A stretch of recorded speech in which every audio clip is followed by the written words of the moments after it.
everybody, and welcome back to another episode of From BA to Broadway. You know who it is. It's me, your host, Mr. Brennan Stefanik, and I'm bringing you those general programming reminders. Folks, every Monday we are here with the main episodes, and every Friday, Danny and I are bringing you our mini-series In the Spotlight. But that's not why we're here today. Folks, today I am joined by the one and only Jaime Lyn Beatty. Jamie, what is going on? Hi. Welcome to the show. Thank you so much for being here. Thank you for on this nice rainy Monday in New York City. We figured it out. No, today's not actually. Is today actually Monday? Today's actually Monday. Wow. Okay, Yeah, great. good job. Thank you. The days all blend these days. I get it. My we're living in a concept of nightmare. time right now is horrid. It is absolutely horrid. This past week lasted 4 months and also 2 days at the same time. And it's kind of fun. You know, I kind of feel like I'm floating through time in a way, but also I'm a little unreliable right now. You age slower when time goes by slowly. So that's I really, and I how that need that works. right now. I really need that right now. Dear Lord. Jaime Lyn, who the heck are you and what do you do? Who the heck am I? I'm going to need a long time to figure that one out. I don't know that I'll ever have an answer to that question. And that's so valid. Who am I? Well, let's see. Bullet points. I am a wife. Wow, I can't believe I'm starting with that. That's anti-feminist that, of me. that as a first note is crazy. Wow. First and foremost, I'm a wife. Devoted Wow. wife. Oh, my husband's going to get a kick out of that. Because I certainly don't lead with that as my priority. Oh my God. I'm a dog mother. That I will put first. Of course, as you should. I'm an artist. Can I say that with confidence and not sound I think like... you should. Okay. I I'm think an you artist. should. You're an artist. I am an artist, and I act, and I write, and I sing, and I paint my bathroom with a tampon. Like, I'm doing a lot of my art. feed the other day. I was like, wow, that's really amazing. I love that. I am such a coward when it comes to painting these walls because I feel like the second I do, I'm going to get a rent increase that is going to be way out of my price range. Oh, but paint is what you're allowed to do when you rent. I know. I really need to overcome that fear and just do it. Do you have a vision? No, I don't. I definitely want to paint a lot of my cabinetry and like my bathroom and stuff. That has been something I've been wanting to do. I also just want to paint the bathroom walls just because our super is kind of a monster and we've had a lot of leaks in that bathroom that have not effectively been painted over. So there's kind of just a bunch of white splotches all over and I kind of think I have to take it upon myself, you know? Yeah, I mean, can I ask you, how do you feel about tampons? Because I haven't a suggestion for where we could go with that. I think that's brilliant, and I'm very open. If you already have the drips, like you're halfway there. I love a mixed medium, you know?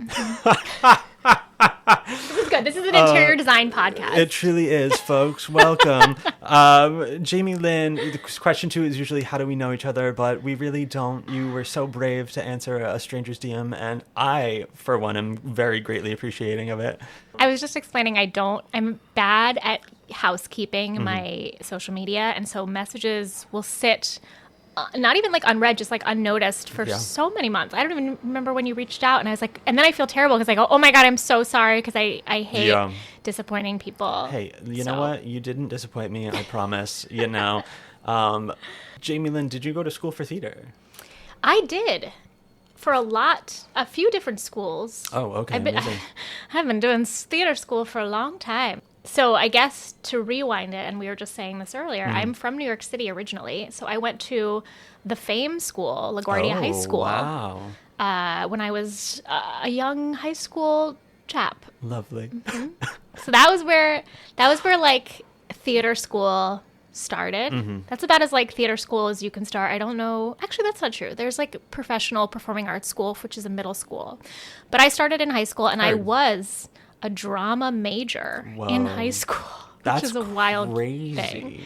I can't even imagine. I mean, that's really awesome and cool. Thank you. I mean, I appreciate it so much more now than I did as a kid, which is everything. When you're younger, you don't appreciate all these wonderful resources you have. But yes, it was really special. How did you find yourself there? How did you find yourself knowing that first of all, was that a choice for you to go there? And then what kind of inspired you to do that so early on? Well, I was always doing after school programs that were theater. So I've been performing as a hobby and just for fun since I was just big enough to speak and crawl. Wow. I'm an only child. So Okay. like Heard.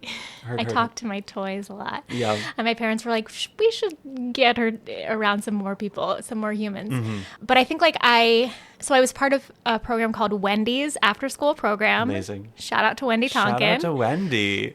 She was a chorus girl in like, I want to say like the 70s or 80s. Okay. And then she started an after school program in elementary school it was mostly girls to do junior versions of musicals. Amazing.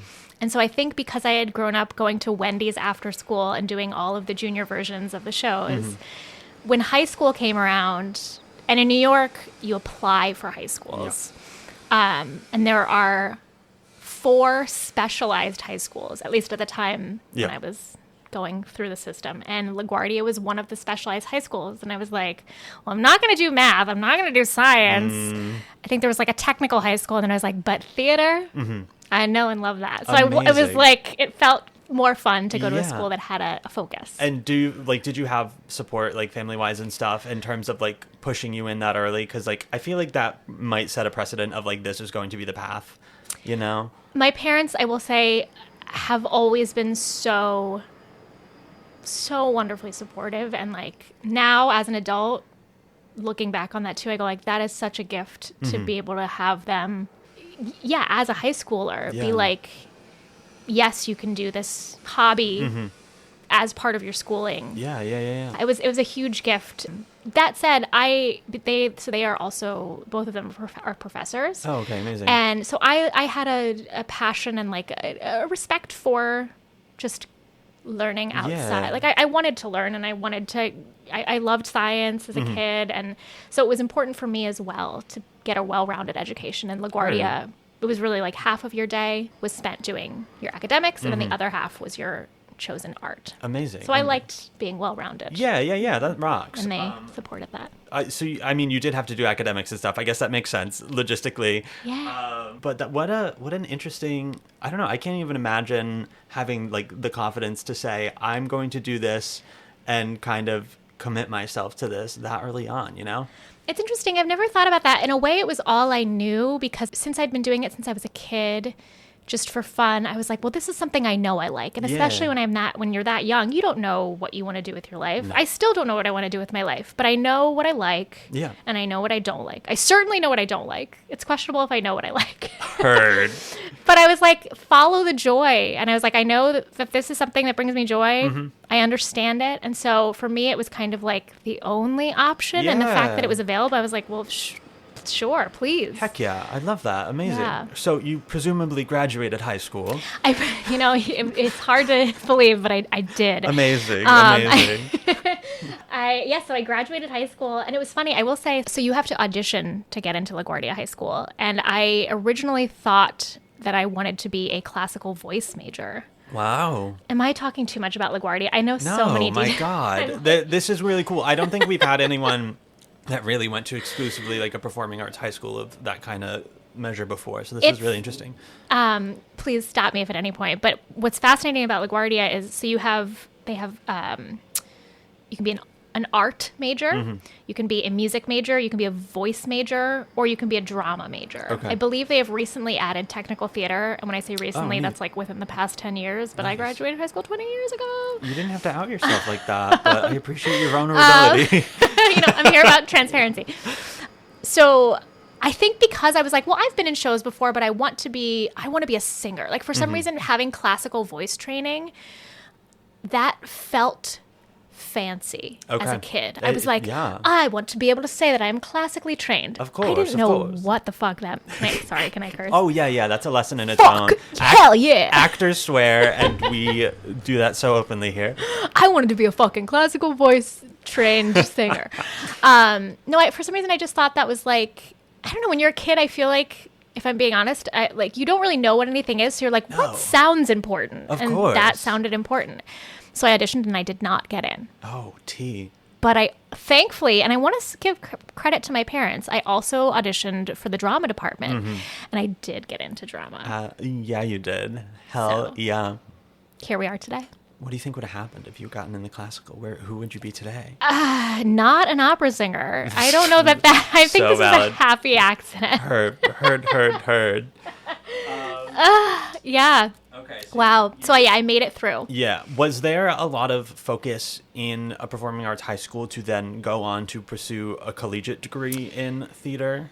Again, I think it was like, it's all I know. Now I've been a drama Yeah. major. Like, I still don't know what I want to do with my life. Maybe it's this. Like, this is all I know, so I might as well continue to do that. And Yeah. I will say, and this is something I actually kind of regret. Wow.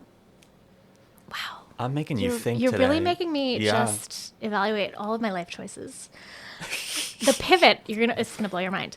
I can't wait. So I'm realizing now I wanted to be a classical voice major originally. And then I was like, forget that. I'm going to be a drama major. And then I got so into being a drama major, I didn't even think to look into musical theater. Heard. And so I thought the logical step, again, because I have a illogical child brain, Yeah, so yeah, I'm yeah. like, this is what adults do. I was like, I'm going to get my BFA.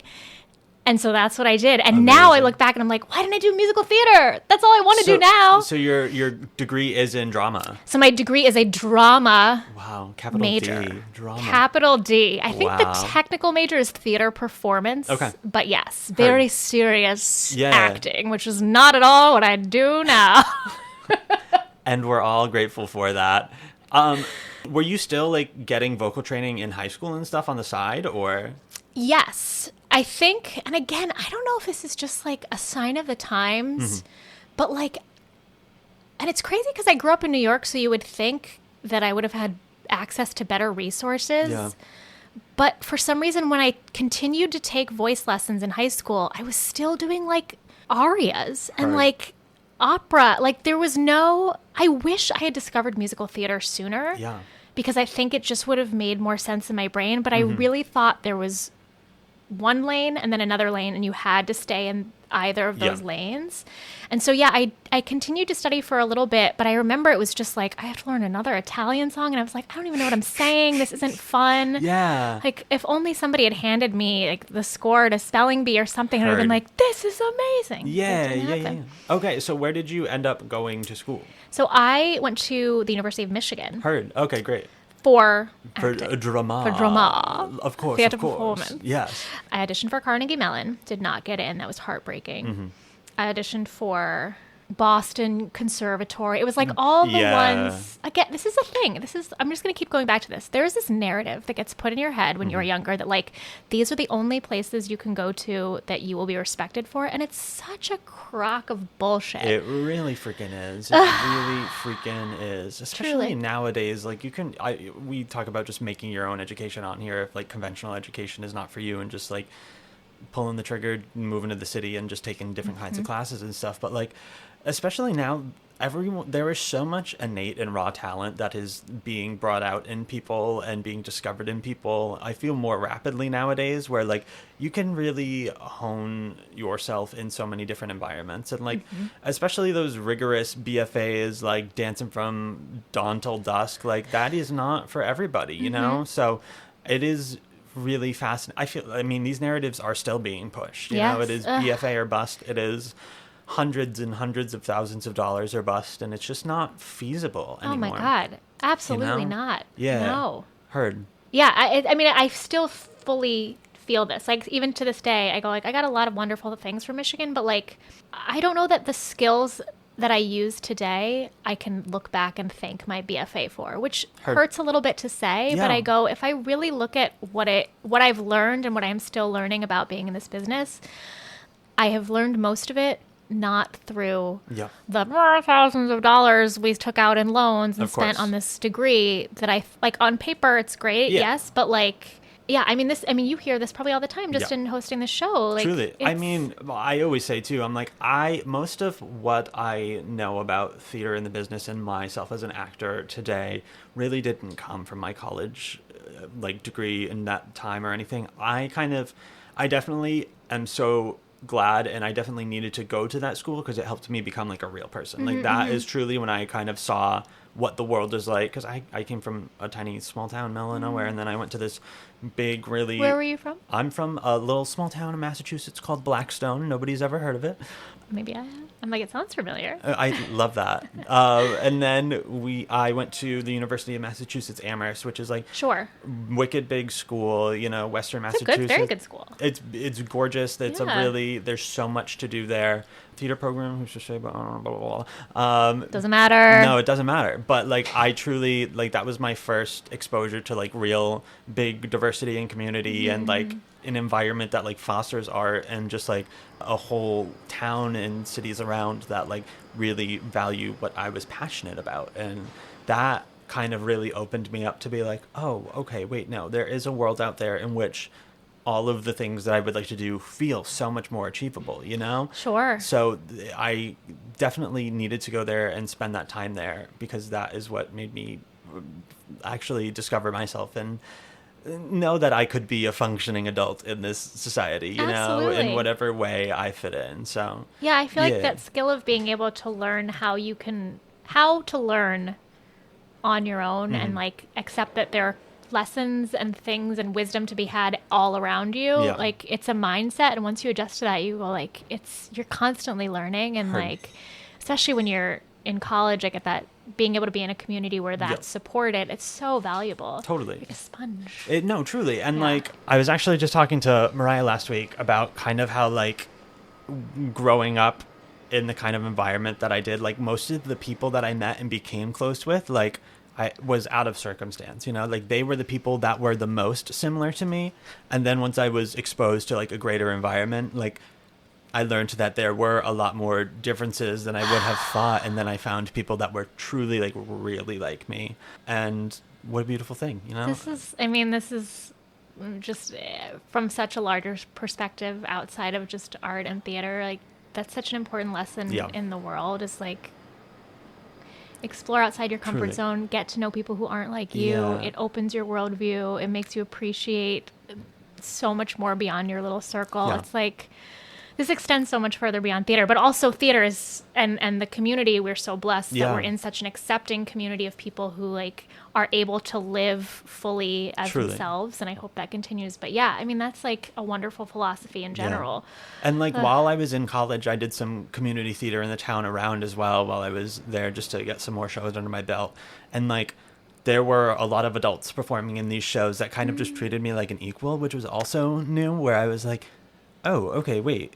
First of all, I had a very weird authority complex. Like, I was very much, I will bow under the whim of anyone that has any form of authority just because I thought I was supposed to. But, like, to then be in an environment where, like, I am being treated as an equal. Sure. And, like, I kind of saw people that were, like, the kind of adult that I envisioned myself being someday, Yes. very fun, carefree, just, doing what they love and surrounding themselves with people that they love in environments like that. And I was like, oh, okay, wait a second. No, this is also really cool, Like, once again, I kind of entered college blind. I was very fearful. I was like, I don't know if I'm ready for this next step in life, but also, like, I know that I have to do it now. And that was another thing that kind of opened a door where I was like, okay, wait, so, like, life after this feels even more achievable, I love that you said that. Again, wow, you're really making me think deeply. But like as a kid, I was part of a repertory theater in New York City, and it was like off Broadway. And I remember the same thing. I befriended a lot of the adults. And as an only child, I always grew up around adults, and I always preferred talking to adults than kids my own age. And I do have this memory of feeling really comfortable around actors who were like in the dressing room. Like we did a production of A Christmas Carol, and I was Tiny Tim, and like Emily Cratchit, the woman who played my mother. Like I remember hanging out with her, and like she invited me to like go get lunch with her, and I was like, wow, she's a friend. And it was, but she was also a peer, and like I understood her. Truly. Yeah, it's really yeah. And then it kind of is like the realization that you're like, wow, I have friends that are my parents' age, and that feels like the contexts of what I knew to be weird, but then in the context that I actually am, it just is so normal and correct, you know? Sure. Like, we are kind of coworkers in a way, and that is what people do. That is how friends are formed, and, you know, that kind of thing. So when that first time happens, it is a very strange realization, but once it clicks in, it's like the world kind of does open up a little bit more around you, you know? So it sounds like we're both fortunate to have found that early enough on that we were able to allow ourselves to like discover that. Because like I go like I want people to be able to feel that sense of community and that sense of self and like being accepted. I think like often people who join a theater community or like theater kids, they like there's that feeling of like I feel home here. These are my people. These are people who get me. And then I think about like, do other people ever feel as understood as we are? Yeah, like it's truly. it's a gift, and I think I'm like, do people walk into an office and be like, "Wow, I'm home," you know? Probably not. From Probably everything I've heard not. of those 9-to-5s, that's not like that. No, which I feel so bad for. I'm I know. like, let's get these people some zip zaps off and We're just special. you know, We're special because we are do so improv. Special, We're special. Watch us on stage. literally. Watch me, please. Oh my god. So when did the musical theater bug get to you? So that was towards the end of high school. And I will say, just because like I do respect my parents so much, and to go back for a second on what you're saying, like I do think as far as being a student of life, my parents, I will give them full credit for like encouraging me to, again, same thing with the reason I chose Michigan was because I was like, they have academics and theater. And it was always important for me to take those academic classes on top of theater classes. And spoiler, I learned more in the academic classes than I did in the theater classes. But yes, what was your question? Sorry, When did the musical theater bug get to you? So at the end, my final year at LaGuardia, I did lesbian love story from the Wild Party at the LaGuardia talent show. Crazy. And I feel like I was like, nobody had ever done musicals there. Like, I really feel like it was just, everyone stayed in their lanes with like classical singers and drama. And then what's so crazy is I then didn't pursue musical theater until I started doing it in basement arts at Michigan. So while I was at Michigan, I was doing Shakespeare and Mamet and Brecht and like serious shows and Moliere, which is really fun. But then through Basement Arts, which is the student-run theater organization, that's where I started doing original musicals. Heard. Okay. Did the musical theater program, like, were you able to do shows with the musical theater program? Was there any, like, cross-department interaction in that way? So at Michigan, famously, the theater department and the musical theater department are completely different. Okay. They are run by two separate heads, and the theater department does their main stage show, which they are only allowed to cast theater majors in. Heard. Musical theater do their main stage shows, same thing, only allowed to cast musical theater majors. Then there's the university sponsored productions, and there's one called Musket, which is, I can't tell you the name of the acronym, but that is like an all school musical theater show that anyone can audition for. And but then it there's is run Basement by the Art. school. I don't recall. It's run by the school, but it's still like students can apply to direct a Musket show. And usually it would be like the directing majors would direct. Like there was some crossover.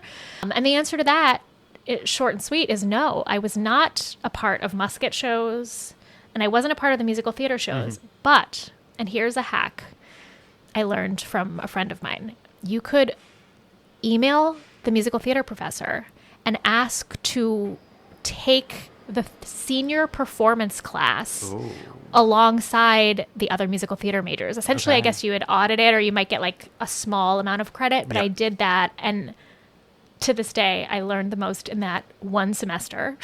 Heard. Truly. So yes, if like there is a that. program, like you can email your professors, if there's a class you want to take, even if you don't fit the bill, like the power of an email and just showing them that you want it.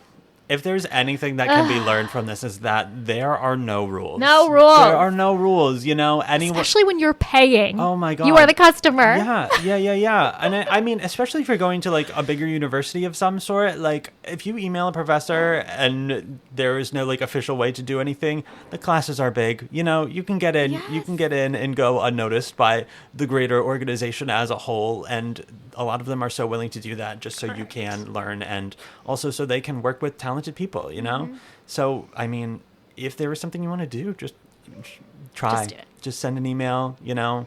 send a cold DM and do it. And 7 months later, they'll respond. Literally. Okay, so then you had the Basement Arts, which is an extracurricular of some Yes. sort. Okay. So, sorry, I'm jumping all around you're good, my good. timeline. All Welcome aboard to the my tangent brain. train. So, Basement Arts was a student-run, just like scrappy DIY run theater organization. And usually they did just plays that already existed. But I believe we were one of the first, if not like the first, to do an original musical too, which was like nobody had ever Heard. really done that. Maybe they had. I know there had been a few others, but Yeah. I hear they do it now more often. Gotcha. And that's kind of where like StarKid Yes. started, was through Basement Arts. Understood. Was that the first experience was with your StarKid peers? Yes. Well, so we did a Lord of the Rings parody. It wasn't a Gotcha. musical, but in Basement Arts like the year before. Then they had a 24-hour theater festival, and we did the show Me and My Dick there, which was a musical. Yep. And then the year after that, I believe, was when we did a Harry Potter musical. I might be getting my timelines Heard. mixed up, but that was where we did that. That's awesome. Did you feel more at home in that kind of space than you kind of did in... Oh, fully. Yeah. That was the thing. I mean, I talked about how I was really like capital T, capital D theater drama major. Yeah.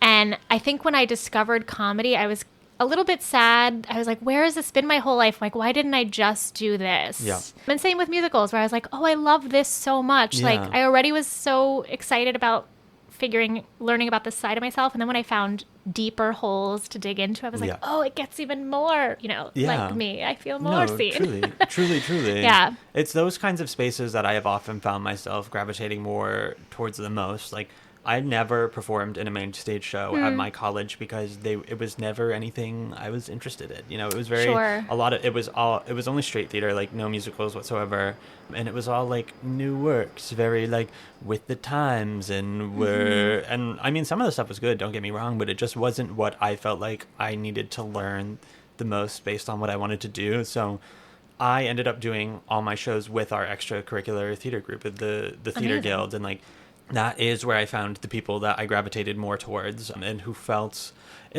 it's weird because they felt more well-rounded because it's people of all sorts of majors and stuff, like doing musical theater together. Like it wasn't specifically theater majors or anything, and that is where I did most of my shows. That is where I learned the most in terms of like what I use now, and that's where like I met the people who have stuck around as my closest friends ever, but like also the people who are in this industry doing the thing the most and that I am closest with because of that, So I think there's also just like I don't know what it was like at your school, but like there was just kind of like a negative connotation in the theater department towards like the student produced work, Oh, fully. Yeah. Yes. It was very snooty. It was very much like, it's crazy because our main stage theater in our theater department was built like many, many years before the theater department existed, and it was built for our extracurricular theater group. It was named after the person who formed the theater guilds, and then once the theater department came into being, the theater guilds could no longer perform there. It was department only, yada, yada, yada, and there was this really just strange dichotomy going on that was just, it was also very icky to me too. I was like, I don't know why we're doing this. Like, we just want to have fun and do shows that are fun and like speak to us in those kinds of ways. And like, my first semester at school, I wasn't even a theater major yet. I was undeclared. I got cast in Legally Blonde with the extracurricular group, and we had to do it in one of the other auditorium theaters on the campus and whatnot, and we sold out that building for the first time in like years and years and years of theatrical productions there. Wow. And I was like, okay, so I mean, I am going to declare the theater major because I would like to take the classes and do all that kind of stuff, but like that was like my first introduction to being like, okay, what is said in the mainstream is not necessarily how everything is in reality, And that is where I found my home and my people. So yeah. It's that weird, like, blindly trusting authority, or feeling like, well, this school, it has a built, predetermined path that I must follow. Yeah. But you quickly realize that actually, like, the most learning has to do with your own self-discovery and, like, learning from your peers. And I'm sure the professors probably felt threatened by that, or like 100%. they felt that they needed to like it was the same thing where I remember we would do these basement art shows, and I remember we would get an email saying that like we were focused on the wrong thing or crazy. They didn't like that we were creating our own art, which is a bummer. Yeah. That's insane. That should be encouraged. That's bold in a very upsetting way. I mean, I think I like to believe that it's changed more, and I think that there were some professors that did, but I remember there were a few professors who were like not happy that was taking up our time. Okay, heard. Which is a bummer. That is a bummer. Yeah. Was the basement arts very successful? Like, was that something where they were probably threatened as well by that? I mean, Star Kid, when we did a Harry Potter musical, we never intended to do it for more than like, I think initially it was like 3 performances. Wow. We either added 2 more or 3 more, but like we never thought it was going to be anything more than just whatever the initial allotted run was for every basement show. And so even the Basement Arts Board, I think, was kind of mad at us because like no show had ever sold out like that and then needed to be remounted. And a lot of it was like we were tapping into this Harry Potter fandom that was hungry at the time for new content, and also just it was really fun and different, and I don't think people had done parody like that. I mean, we had a blast, and I think people could sense that infectious energy. But yeah, I think that like to them it wasn't why we were really there. Heard. And yet when I look back on my time at Michigan, I go, the things that I apply to my life most frequently are things that I learned in basement arts and through making things on my own. Yeah. And it's not like, it's a no shade to the school, but I think it's important to give people the freedom to discover themselves about artists. And if they're only told you're supposed to read this Shakespeare and you're only supposed to do this, yes, you can learn about that too, but like self-expression and exploration should be encouraged equally, I feel. Yeah, totally. I mean, like, every person is different, every student is different and learns in different ways and needs different things out of their education to be the best artist that they can. And I think there are a lot of art forms that are kind of looked down upon for reasons that still are beyond me. Like, a friend of mine was once told by a professor at our school that she would never make a career in musical theater, and she is still one of the only people in the past 20 years to be on Broadway immediately after college, you know, and is killing the game in this industry. So it is crazy in that regard that I'm like, why that makes me so mad. Why are we trying to yuck everyone's yum? Like, just this is a big gripe that I have with the industry in general that I'm fighting every day, which is like, there is this like feeling that you need to suppress yourself in order to fit into a character or a type that you most, it's like being typecast. Like you're constantly being typecast or being fit into a box, and no one fits into the same box. Like we are all inherently different. And like that idea of not allowing someone to fully be themselves and like telling them that they'll never make it because they don't fit in this box is just such a non-creative way of thinking in a field where creativity is so important. Yeah. It's like a very strange gatekeeping thing. True. Like, we're all out here playing pretend, y'all. Yeah. Like, this doesn't have to be prestigious. This doesn't have to be as serious as we're all making it. It can be fun, you know? There's probably, I would imagine that fun is a lot of the reasons why people gravitated to it in the first place. And I don't know at what point people lose sight of that and just start taking things so seriously. And like, when I think of like showbiz as a career, I'm not like, okay, I mean, yes, I would love to financially support myself solely through art, but I'm not like, okay, let me plan out my life so that I can make sure that I am paying the bills with this, and I need to take this so seriously and be so cutthroat for that reason and let that drive me and whatnot. I'm like, no, like, there's so much to do out there, and I would love to do it all, you know, but among the most things that I have a goal for, it is that I would like to be happy. You know, I would like to be happy, and whatever that means to me, great. And if it doesn't vibe with you, that's fine. But don't tell me that I'm wrong because of it. Are you crazy? Hello? You know? Yeah, I've had this in recent years where, so I have a strange history and connection to like roles that I've had where like I have done more original musicals than I've done pre-written like musicals that already exist or have a cast album or have sheet music, and that has been such a blessing. But because of that, I think people often in traditional musical theater or in traditional settings like have a hard time understanding who I am because they're like, are you a Jenna from Waitress, or are you, Marion the Librarian type, or are you, a funny girl? Like, and I'm like, I'm not, like, I am me. And I think there's that sense of like, I have recently started turning down things that I just go, it doesn't sing to me. It doesn't feel aligned with like who I am. And like, yes, I can do it, but like, I want to do things that I ultimately feel like me or something that I creatively align with. And there's, I think, like a power in being able to go, this doesn't sound fun. Like it sounds, totally. But like you should follow what feels right in your heart. What are some of those things that kind of resonate more with you? Like what kind of roles? Like is there a type that you feel as though you would prefer to be doing, or?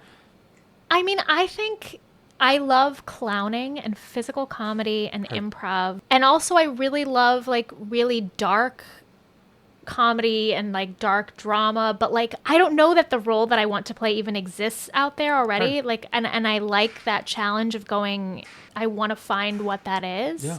I mean, there are definitely shows that I would love to be a part of. I mean, like Operation Mincemeat is like feels very much good things. That's high in on the vibe of the kind of stuff. It's not traditional musical theater. I cannot dance, and I'm not a dancer, and that's a great example of like, I always thought I had to be a dancer to do musicals. And now I'm like, what if I just say I'm not a dancer, but here are my other strengths that I have? And I feel like that's the kind of thing where like there have recently started to be more musicals where I go, oh, it's not traditional musical theater. It's like using your other skills. Totally.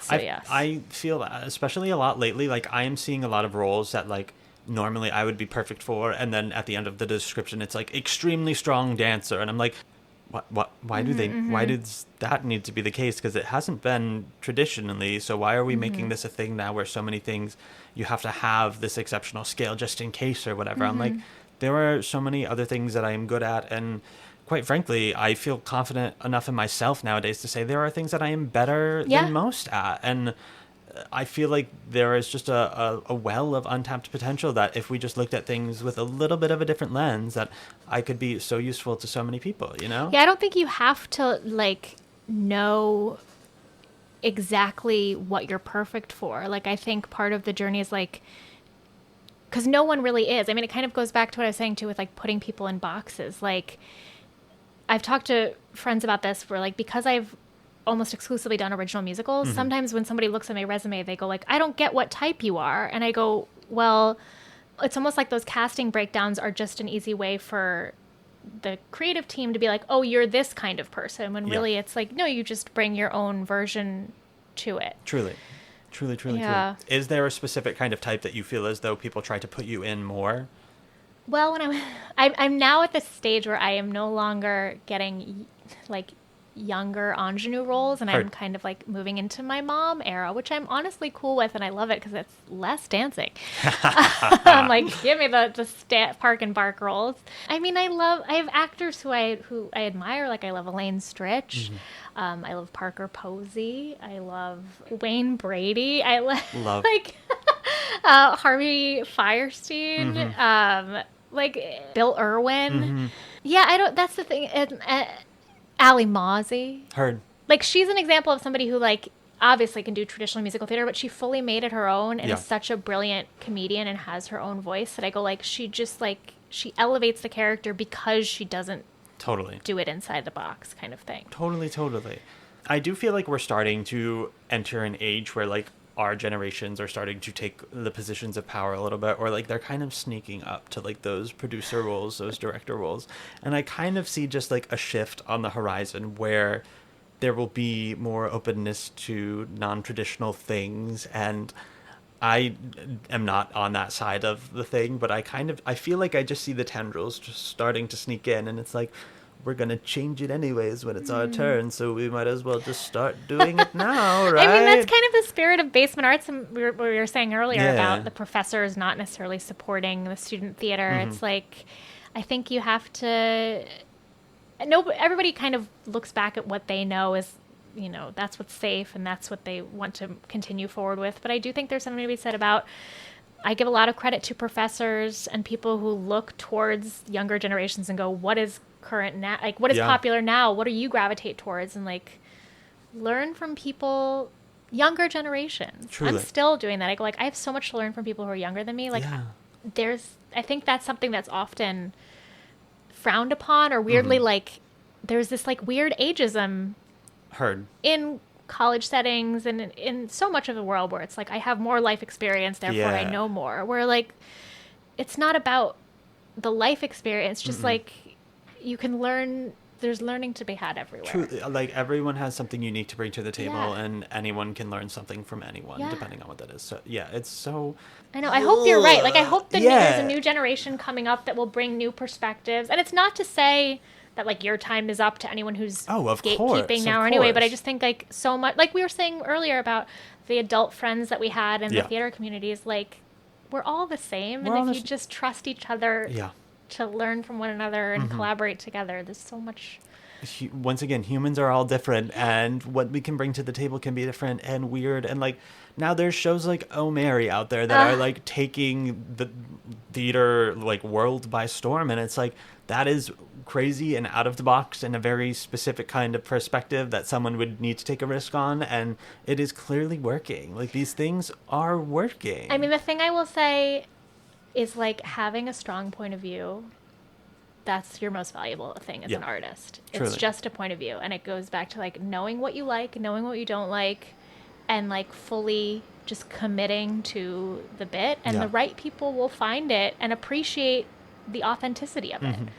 Truly. I think like along that line too, like I'd also see a lot of young performers or like performers of our generation that are like starting to enter these more mainstream shows in a little bit of a different way where it doesn't break the mold too crazily, but they are able to bring something that is new and fresh and weird and different. Like I will give a million praises to Annalie Ashford and Sweeney, because I saw that and I was like, this isn't traditional Mrs. Lovett. Like it's a little bit younger. It's way scrappier. It is so much sillier in a way where that was like a masterclass for me. I sat there and I was like, I don't know if I could ever be that good of a performer in terms of just nuance and humor and whatnot, but like that is what I want out of theater. That is what I would like to see more of. And it does seem like that is starting to happen a little bit more, you know? That's such a wonderful privilege to get to be trusted to bring your own version of a character, especially to a character like Mrs. Lovett, who people go, oh, I know who that is. Yeah. But then,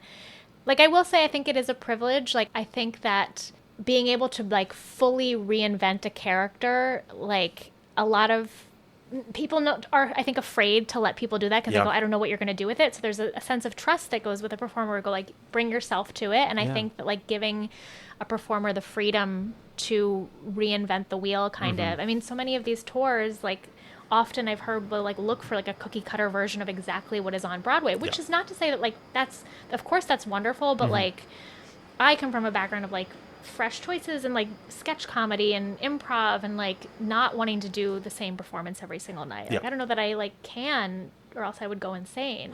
And sure. Like I think like bringing a freshness to it, and I love seeing art as a remix. Like that's the beauty of it is like you can have different costumes and different choices, and so it lives. And especially with all these revivals that are happening too, I'm like, let's do it different. Let's do it different. You know, there are very few things in this world that I would like to see revived in the same way. And by that, I mean two, and that is only Legally Blonde and Shrek. Those are the only two where I'm like, we don't need to change a thing. Okay, folks? But like everything. Although apparently the Muni did a very cool new revival of Legally Blonde. Yes. So, but Oklahoma.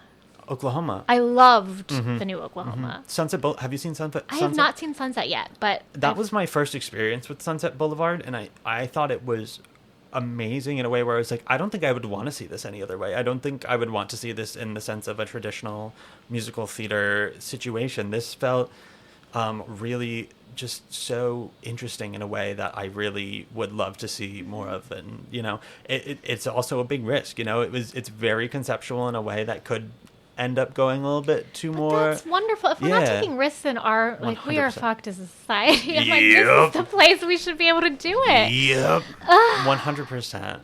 So now my question for you is like, because you entered within this world of like capital T, capital D theater drama, what was your dream like kind of entering that? Like what was your end goal? And like, how did that shift for you as you kind of went along with your college experience? What was my dream or end goal? I mean, You know what? I'm going to rephrase that. I hate end goal. I don't think that is ever a thing that anybody should have, you know? I definitely think that there should be dreams that people would love to accomplish, but end goal does feel finite in a way. As soon as I accomplish my dream, kill me. I'm like, I'm done. I'm done. I'm going to sit on this recliner for the rest of time. No, truly.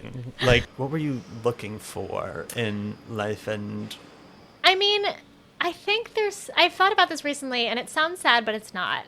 I remember reading this thing on Reddit. I go on Reddit, and I'm part of a millennial subreddit. Love. And I remember somebody was talking about, like, what is something that you've realized now that you are an adult that, like, as a kid you thought about differently? And I'll bring it into theater in a moment, but, like, from a larger perspective, there's this idea when you're a kid that, like, the sky's the limit, anything is possible, you can accomplish your dreams, and, like, they really can happen. Yeah. And, like, this sounds so depressing, but, like, I remember in high school being like, I have my whole life ahead of me, and I'm going to be on Broadway, and I'm going to be a movie star, and I'm going to make millions of dollars. And, like, you really think it's possible because you think you have so much time, and, like, it's just a matter of, like, if I do this, this, and that, and study this, and get this major, that, like, the end of, like you said, the end goal is there. And then life has a way of just kind of kicking you down and going, no, you're not. We're going to throw a wrench into this here, and now you gotta pay that bill, and now you're gonna be broke for a bit, and now this, like, and I've kind of, like, recently gotten to this point in my life where I go, so the likelihood of me actually becoming a movie star is not gonna happen. There are certain dreams where I go, you know, I don't think I'll really ever be a billionaire actor. Not that ever exists, or, like, but it's not like dreams dying. It's just, like, reshifting and realizing what life is. And now, truly, in a lot of ways, I am living the dream because I am working as an actor. And what a blessing to be able to, like, just get to do shows and make some money from it. And, like, have the opportunity to do new work. Like, obviously, I still dream of one day being on Broadway. I have, like, bucket list items. I would love to do a feature film, but, like, just being able to work and, like, continue to create and also make my own work. Yeah. Because that's been my main focus, is I've kind of just been, like, the thing that excites me often the most is, like, the stuff that I create on my own. And so, like, I think just, like, that shift of, like, it's okay that the big dreams don't happen, because actually there are better things that aren't lesser. Like, no. Maybe I would have thought that they sounded that, but when you're actually living it, you go, like, oh, this is actually way more fulfilling than that, like, Meryl Streep dream I had in high school when, like, I didn't really understand who I was. Truly. I mean, it is also the realm of, like, there are so many possibilities when you are young because you just don't know what is out there for you and where you fit into the world. And, like, then you find your people and you're like, okay, wait a second, maybe something that I would love to do is just spend a lot of time with my friends. You know, I would like to spend my time doing that rather than traveling the world, doing all these different shoots and kinds of stuff. And I'm like, oh, okay, that feels like it would fill the soul more than a lot of these things are doing, you know? Yeah. I mean, that's that thing of, like, if you define success through how other people have found success, instead of finding success through, like, your own happiness and, like, what makes you feel fulfilled as an actor, it might be something that you can already do. And, like, at the end of the day, like, if we're all gonna die, like, I just want to be happy and know that, like, I felt fulfilled and I was making stuff that felt authentic to the kind of energy I want to put out into the world. Like, that's all I feel like truly art should be. And, like, it also, like, especially with this industry,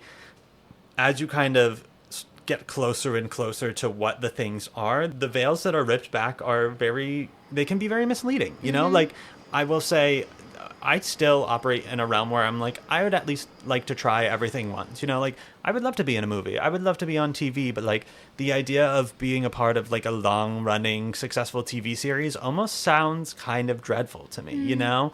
And, like, having been on a set of something at one point in my life, I'm like, these days are so long. There's so little time when you are actually doing the art part of it, where you are just sitting in some form of trailer or whatnot, where I'm like, that doesn't feel as much like what the dream is supposed to be, you know? Once again, I'm not saying no to that. I will Sure, absolutely sure. try Yeah, it yeah. once. Would love to have that nice little paycheck for a second, but like, it is truly, the dreams do shift. The dreams do shift with the reality of your situation, and that can be in any industry or form or walk of life, but Yeah. it is not, it shouldn't be a negative, scary thing, you know? It shouldn't. No. And I think also like the most rewarding art form is the art that is most authentic to who you are at your core. And you look Truly. at something like Oh Mary, it's like Yeah. Cole just fully was like, this is something I love. This Mm-hmm. is a show I believe in. And it struggled at first, and now it's a hit because I think people see that they like that whole cast is phenomenal, Mm-hmm. but like they are doing something that they love so much and are so good at, and that infectious authenticity and Yeah. like that's like the magic that Totally. you can't just create by like making a carbon copy of a copy of a copy. It's Yeah. like you can tell when something is really being created from the heart and the soul. And it sounds so like I sound silly saying that, but like Yeah. it really is that. You feel when there's real magic and like real art being made, and there's something really special about that. Truly, I do think there is like such an element of like the childlike wonder that is so essential to an artist, but also I think the human experience is enhanced when you never lose sight of that, you know? I do feel like a lot of people are entering these spaces that they wouldn't normally be in and being like, oh, this is weird but really funny in a way that speaks to me in a more juvenile way, a sillier way, and I'm kind of enjoying that, and I am surrounded by people who are also enjoying it, so I feel safer to do so. Totally. Which is weird, and like, I don't know, I talked about this a couple of weeks ago, but like a lot of in the worlds of literature nowadays, like I see a lot of random people reading things like Fourth Wing and stuff where I'm like, all these adults are reading books about dragons and tapping into this thing that they probably would have felt ashamed about and might still feel a little ashamed about, but like it is becoming so much more common where they feel as though they can do that, and that childlike wonder is starting to like get a little bit of a spark in people, you know? My favorite books are to this day children's books. Of course. Like, and there's no shame in that. No. Like, yeah, there's this weird value of like intellect has to be like, you have to get your degree in this from this university. And I go like, again, it just goes back to like you've been saying, and like we've been discussing today, and I'm sure you talk about with people all the time, is just this idea of like, there's so much to be learned Truly. outside of just like what you are told is right. Yeah. Monotony feels so boring. I don't want that. I want change. I want different things. I want to laugh. I want to laugh. I want to have fun. I don't want to be stressed about things. And like, those are things that will happen naturally, Yeah. of course. But like, I don't want that to linger in my everyday and my very being, you know? That's... Isn't it like, is it like, what is it, Montessori? Or Oh, what is okay. the like, I feel like college should be. You just Yeah. take a bunch of art class. Like you don't have a major. You are just given a bunch of art materials, drama, paint, Yeah. tap shoes, and they're just like, go create and discover what makes you happy and Truly. feel fulfilled, and like that's your art. Like if you Figure don't it have to out. box yourself into this. No. I just want to play. Yeah.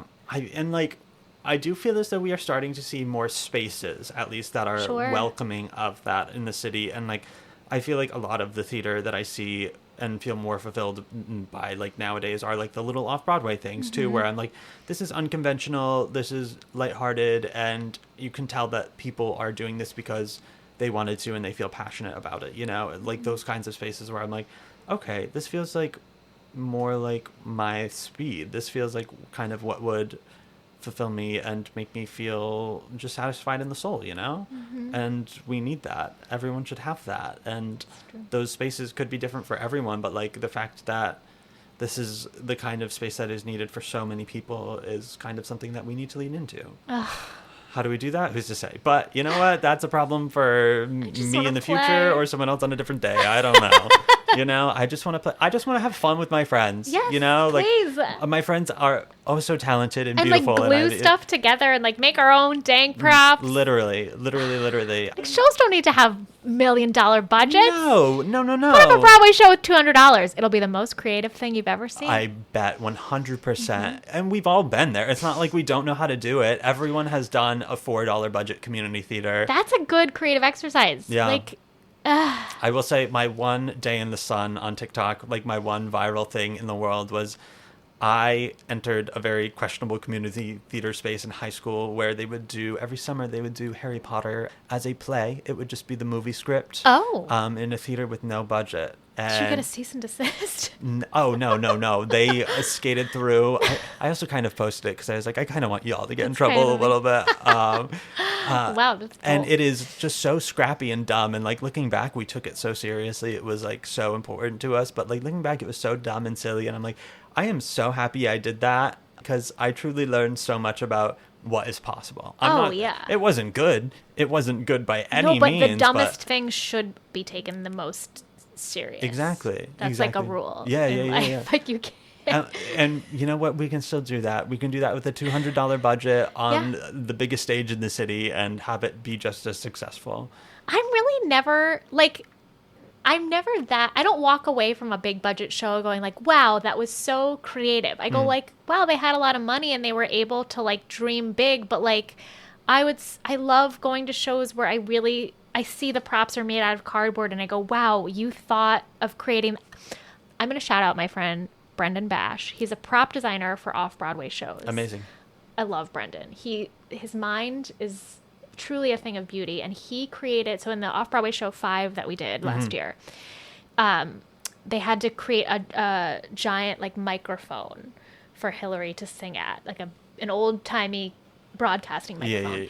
And instead of buying the prop, he went to a hardware store and was looking around and noticed that the drain on the sink mimicked kind of like what a microphone would be, and he built an entire microphone out of a sink mesh and like wires and paper clips, and it looked more beautiful than any microphone could have looked. But it's that level of creativity and thriftiness that I go like, that's art. Like that's what theater is. That's so fun. It's campy and brilliant, and like nobody knows that it's a sink drain, but like when you find out, it makes it even cooler. Yum.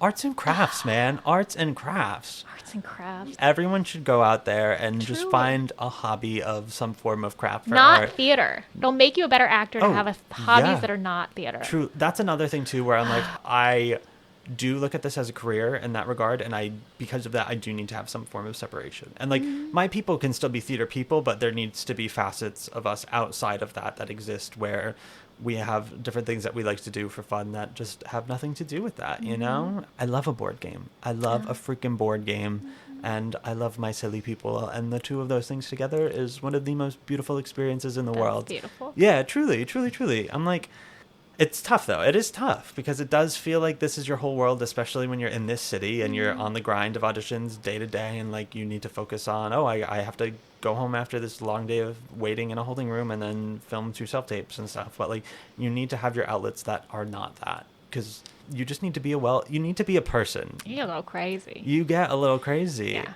And like, granted, we're all crazy, but there's sometimes not a great crazy. Yeah.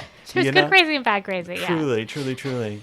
Oh, everyone get out there, get some hobbies. Yeah, make some tampon art. Make a microphone out of art. a drain. Truly, truly, truly. Do you have any hobby crafts that you love to do?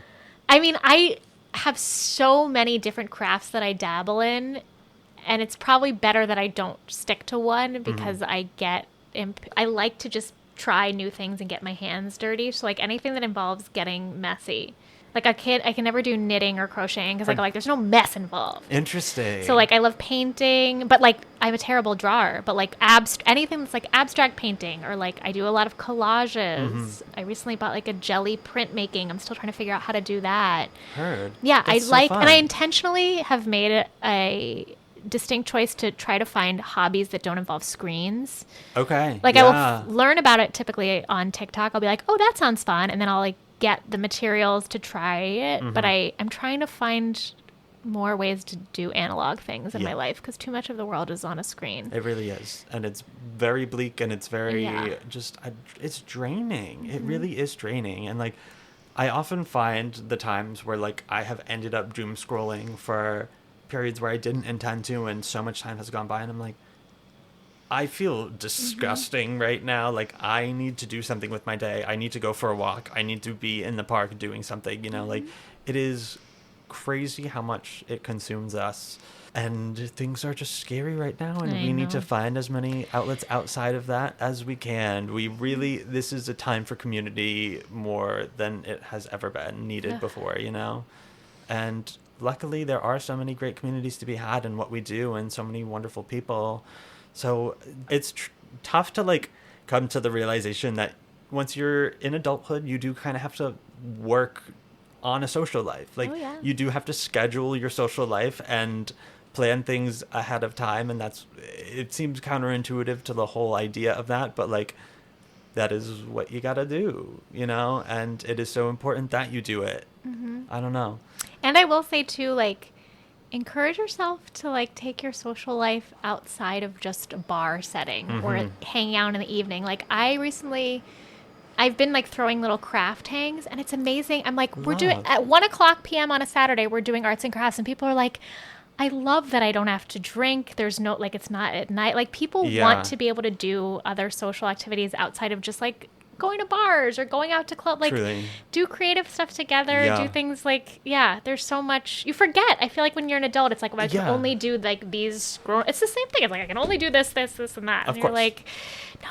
Yeah. There's so many options. There, especially if you're in New York City, like, the world is truly your oyster. Whatever niche you can think of, it exists here in some way, shape, or form. So find it. Get out there and find it. It is one of those things too, where I'm like, I see so many artists in the day-to-day life where I'm like, you need a life outside of this. You need a life. Get a life. Get a life, kiddo. You'll never make it in this industry.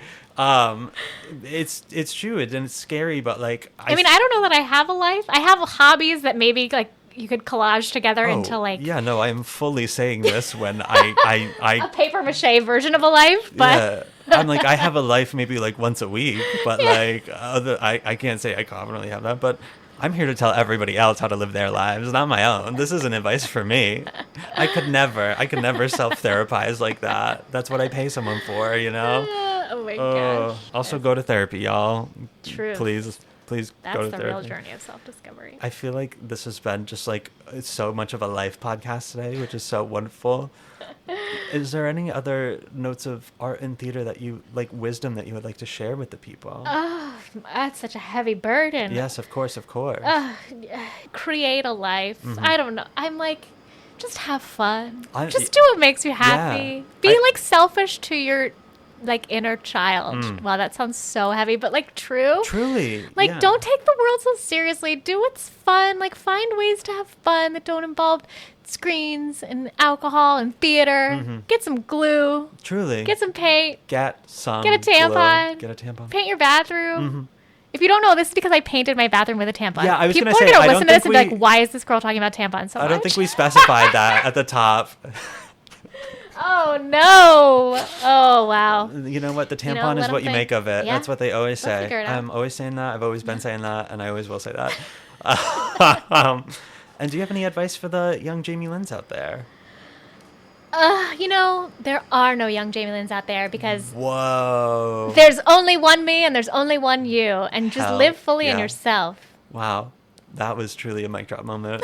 I really made you get deep and philosophical here. It doesn't always go like this. And I'm so sorry, but thank you for It's the only language I know. Thank you for trusting me with this. Dear God, wow. For two comedic actors, this was a very deep podcast. I mean, I did tell you I was a drama major. So true, so true. And you're putting that BFA to use right now. You really are weaponizing that. Oh, okay. Folks, get out there, do the thing, be creative. We are rooting for you. We are your biggest supporters, and you can be our biggest supporters by finding us on Patreon. Folks, that is patreon.com/BA to Broadway. Your normal disclaimer, we are not gatekeeping any vital information on there. That is just for silly, fun, bonus content, a little looks into the lives of the fools that join me on this show. So get on over and check some of that out. There's a lot of fun stories from a lot of fun people you would love to hear that don't have to do with theater. They don't. Everyone has multifaceted lives. So get on over there and say hello. As always, you can find us on most social media platforms at BA2Broadway. Jaime Lyn, where can folks find you if you want to be found? In my home making arts and crafts.